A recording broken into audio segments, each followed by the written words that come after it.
Hello, everyone. This is John Blackstone again. I'm joined here again with Jeff Meany, who all of you will remember from the last episode, talking about songs that we enjoyed when we were kids and now not so much. But we're going to do something a little different tonight. One of the subjects we were on recently was artists that have put out what's frequently considered to be the best of the best music in pop music history, and somewhere along the line in their career, they declined to such a level that it's almost unfathomable. We're going to call this episode "Oh, How the Mighty Have Fallen." I love that. So we're going to play some music that is, like John said, the best of the best, at least from our limited perspectives. And we're going to play something which we consider, it's hard to definitively say this is the best song by this person, but a song or this band or this person. This song, though, epitomizes their greatness. Yes. This is where, if you want to hear why they are great, listen to this song. And if you don't understand it, then you'll never understand the artist, probably. So Nor like them. Right. Or like anything good. You probably don't even like ice cream if you don't like this stuff, so... And we have not told each other what we're going to be playing or even the artists that we've chosen. No, but I have a prediction. I have a prediction out of the three artists that two of them will be the same. Okay, yeah. I'm almost certain of that. I'll be shocked if it's not the truth. So should I just get on with it? Yeah, so you're going to first introduce us to an artist at his her peak. And the first artist I'm going to introduce is one that I know 100% is going to be John's artist also. So more than anything, I'm interested to hear which song he picks to epitomize his greatness and which song he chooses to epitomize the pathetic depths to which he plummeted. And that artist is Elton John.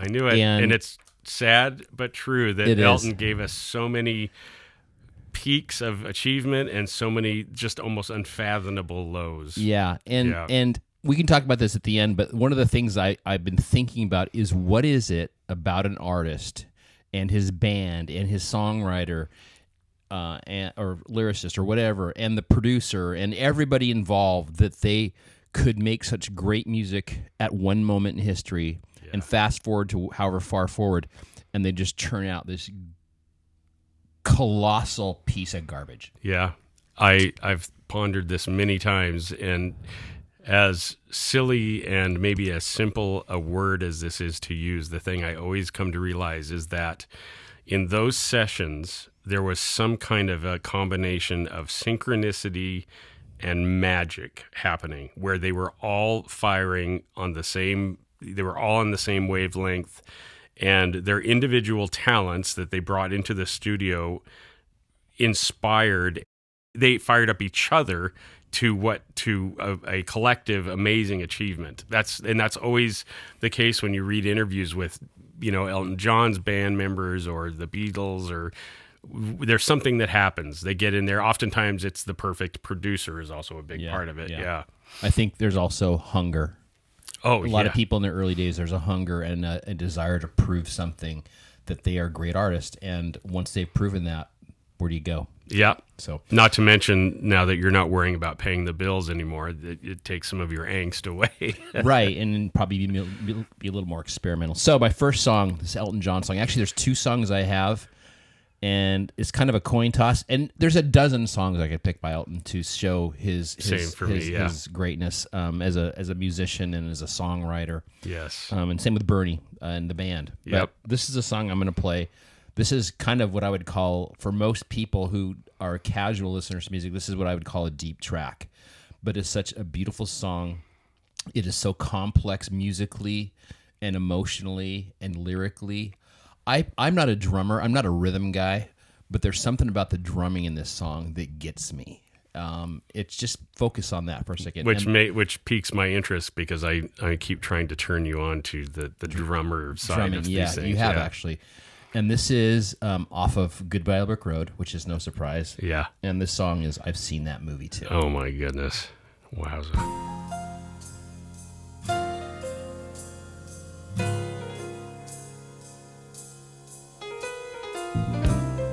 The setup is amazing.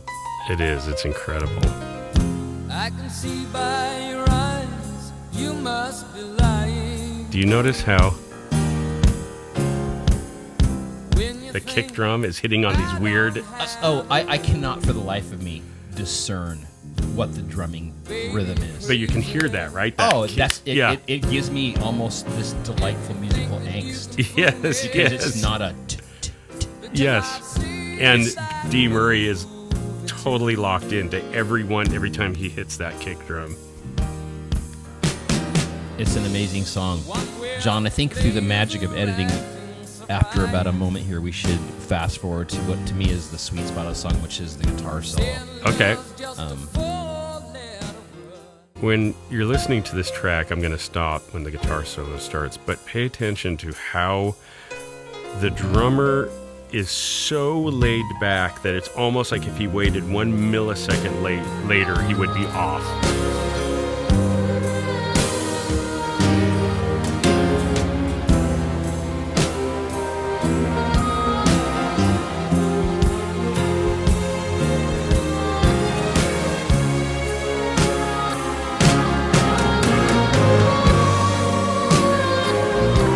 Amazing. This part.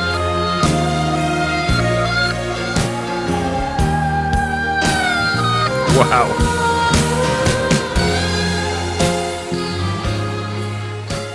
And the orchestral score is reading from his guitar solo and incorporating those melody lines. Just into the brilliant. part. Again, this song makes my nipples erect, if I may be so frank. Absolutely. But it gives me goose flesh every time I hear it. It is. It's truly a stunning and magical. This part. Oh, just.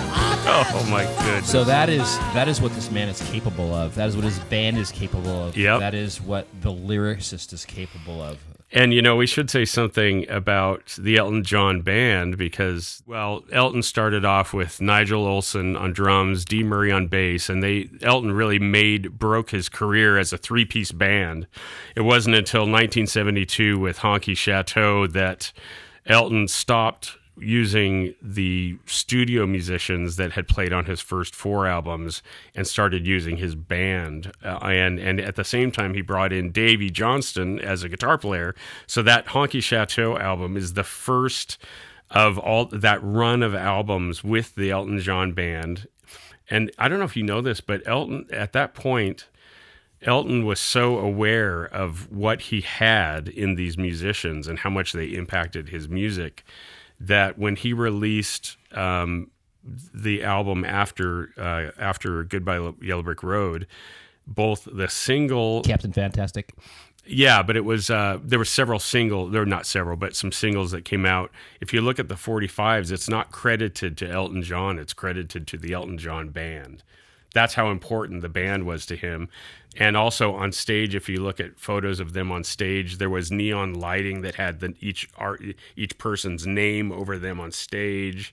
So for this period of time, Elton was kind of like, hey, it's not just me, it's my band. He's very cohesive. Yeah. So I just want to play a snippet of another great song by Elton that, John, you can cut this out if you need to, but this is a song that I heard in high school, and I've been mesmerized by it every time I hear it. When I hear it on the radio, I turn it up, I seek it out.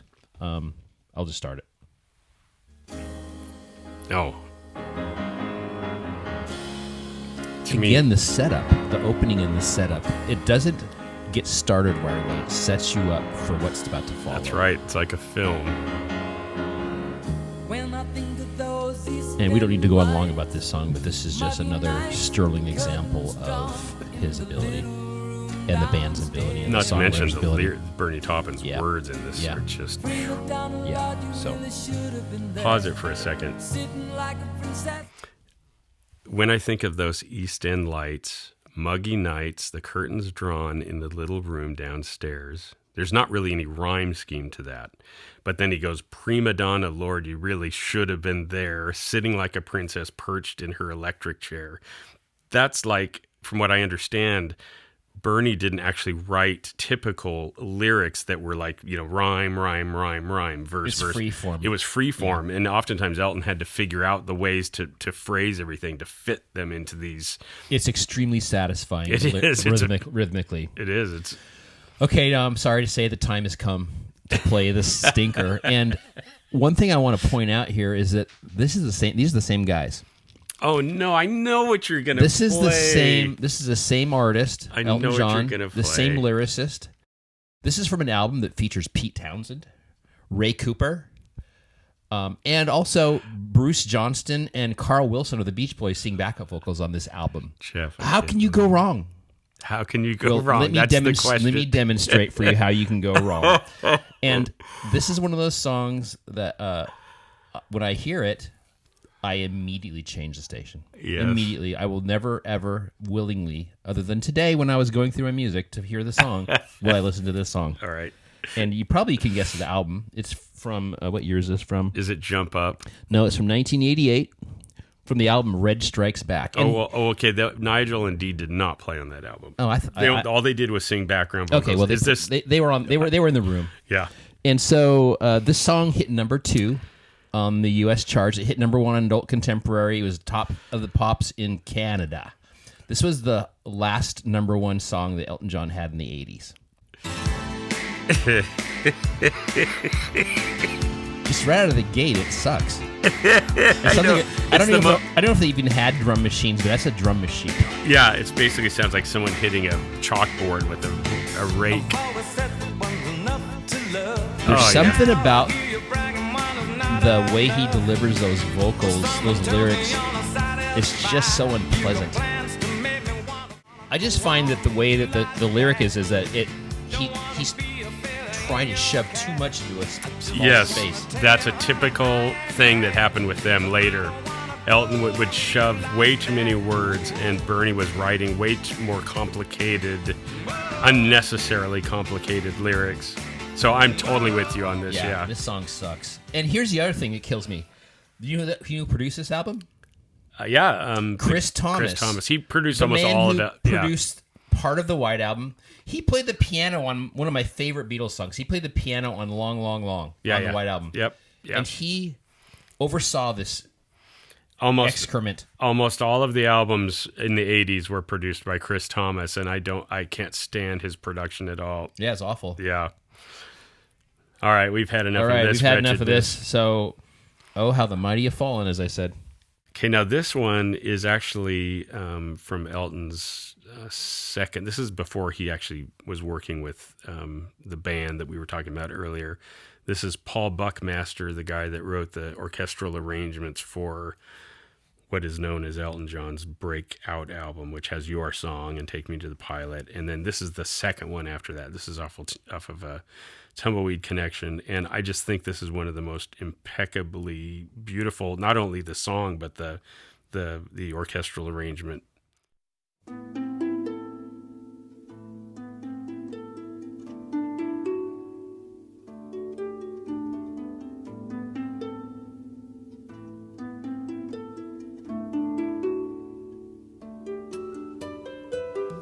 In the quiet, silent seconds, I turned off the light switch and I came down to meet you in the half-light the moon left while a cluster of nightjars sang some songs out of tune. It's so cool how he breaks those phrases up. Yes. Such a really interesting way.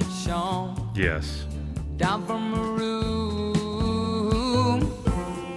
come down in time, I still hear her say, so clear in my ear, like it was today. This part. Come down in time was the message she gave. Come down in time and I'll meet you halfway.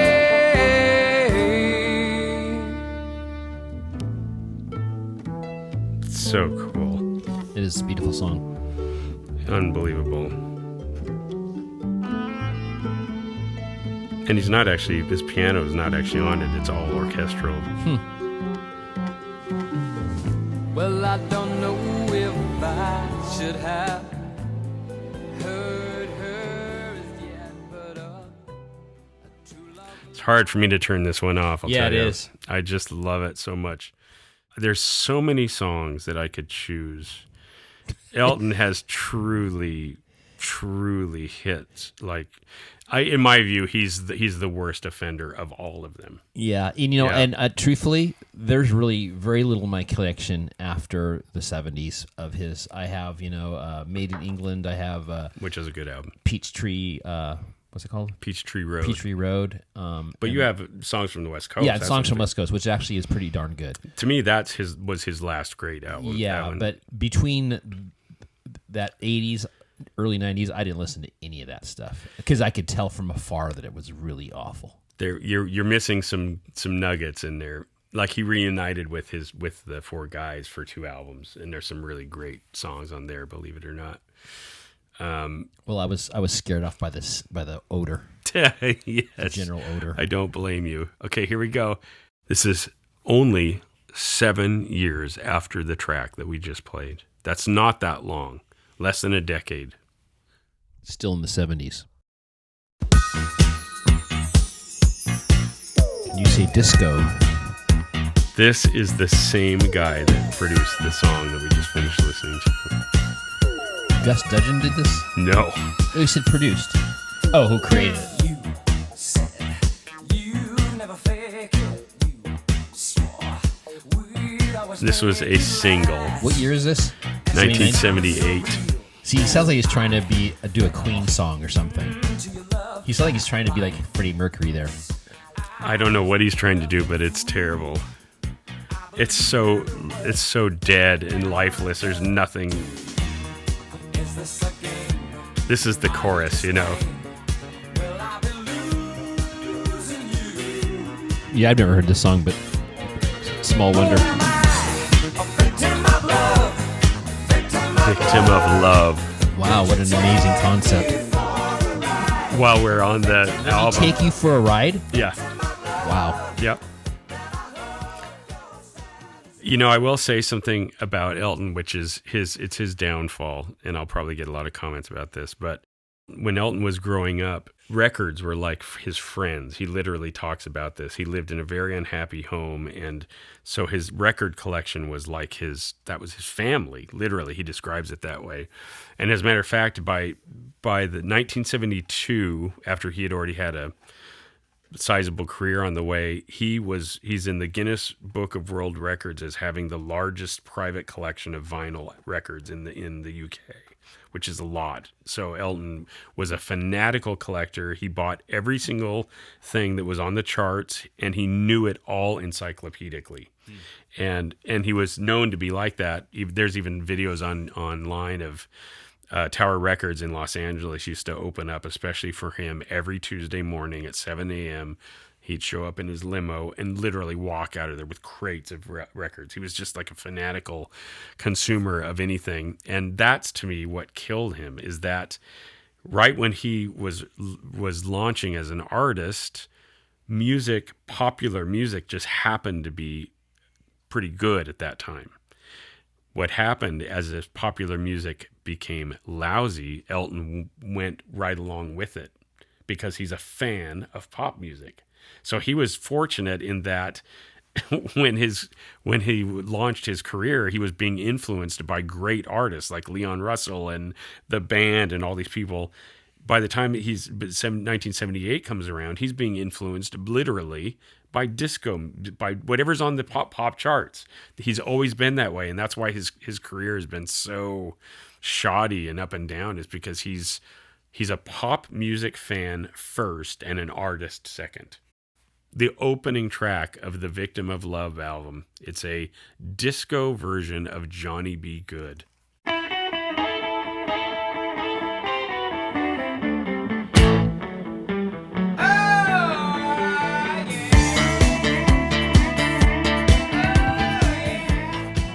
This is literally some of the worst music I've ever heard in my life. It's not even good disco music. It's just flat, dead, horrible music. It goes on. He's singing. I want to change it. It's this classic Chuck Berry song, and he just turns it into this nightmare of. I was thinking about this beforehand.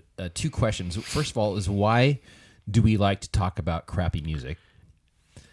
And second is what, and you've given some opinion about why this happens, but why does it happen? And to answer the second question first, well, to give an answer, I don't know, say the answer. I'll never forget something I heard Bob Dylan say. I think it was when he's being interviewed on 60 Minutes. I don't know, that was 10, 15 years ago. I know that interview, yeah. And he was asked, I think it was Ed Bradley that interviewed him. He was asked, You ever look at music that you've written and look back at it and say, whoa, that surprised me? I used to. I don't do that anymore. I don't know how I got to write those songs. What do you mean you don't know how? Well, those early songs were like almost magically written. Darkness at the break of noon, shadows even the silver spoon, a handmade blade, a child's balloon. Eclipses both the sun and moon. To understand you knew too soon. There is no sense in trying. This Dylan classic, It's All Right, Ma, was written in 1964. Mouthpiece, the hollow horn, plays wasted words, proves to warn that he not busy being born, is busy dying. Well, try to sit down and write something like that. There's a magic to that, and it's not Siegfried and Roy kind of magic. You know, it's a different kind of a penetrating magic. And I did it. I did it at one time. You don't think you can do it today? Mm-mm. Does that disappoint you? I mean... Well, you can't do something forever, and I did it once, and I can do other things now, but I can't do that. there's a human force, there's a spiritual force Yes. in these people that compels them to make music Yeah. and provides them with the environment, the platform, the mindset to make these amazing songs. Yes.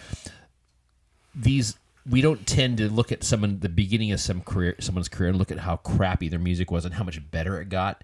It's usually the other way around. And I think a big part of that is that, well, first of all, when people are discovered, they're discovered for something good they've done. Yep. And at the time, I mentioned this earlier, is they're hungry and they are basically out to prove it to everybody. Yes. They have something to prove. They have Yes. a chip on their shoulder, what do you want to call it? John Lennon wanted to have the best band in the world, and Yep. he did. You Yep. know, and that was what he worked at. That's right. That's what they all worked at. That's So right. I think that's. I'm not at all a musical artist myself, but I'm a creative person, and I totally understand what he means by the Absolutely. wellspring. The other question about why do we like to talk about crappy music is because train wrecks are awesome. Yeah. It's the same reason why people watch NASCAR and hockey, because they're Yep. watching for the crashes, for the fights. Yep. And there's something about seeing somebody, even someone we love and adore and admire and don't want to see harm come to, when we see them fail, there's something fascinating about it. It's because is. it's not us. Yeah, it's not us. We're being total armchair quarterbacks because these people have all made much better artistic contributions to the human race than I ever will. It brings up the old cliche that they're laughing all the way to the bank. Yes. So anyway, we do say this with a fair amount of humility, but Yeah. we are your fans, and we're also your customers, and we've given you guys lots of money, Yeah. as much as anybody has, Yes. through way of concerts and albums, and so I feel like we have the right to at least call something out like that, and we're not bitter about it. We're just amazed. Calling an ace an ace. There you go. And for me, it's also, this may sound really weird, but it's like people like Paul McCartney, Elton John, as people that are basically like my musical idols, my songwriting idols. When they do something that's so embarrassingly bad, it makes me feel like they're tarnishing their legacy. Yeah. And I don't know why I take it so personally, but I do. And It's like I just want to. It's like I wish I was his friend so I could tell him, "Don't put that out. That's really bad. It's way below your, way below your standard." Because you know that they're all surrounded by guys that say, "Oh, it's awesome." Yeah, Elton, you can get a hold of John, and he'd be glad to help you out. That's right. I'm sure he needs my help. For sure. I don't think he cares anymore. So, Okay. all right. Well, hey, that was fun. It was. I think we could probably go further with that. We may have to do another episode of yeah. We could do. Yeah, I'm sure I could come up with 3 more For sure. Easily. Although Paul and Elton are definitely low hanging fruit. They are. Well, that was fun, John. Thanks Yep. for letting me join you today. Yeah, it was very fun, and we'll see you next time. Only Kid with the Camera. Please remember to subscribe. It's very important to subscribe so that you'll receive a notice whenever Jeff and I do these. Thanks for joining us. Good night. Night. That's so funny. I was going to do a heart. I was thinking of doing a heart, but this is, I think, oh, Steve. Yes. Well, I almost did Dylan.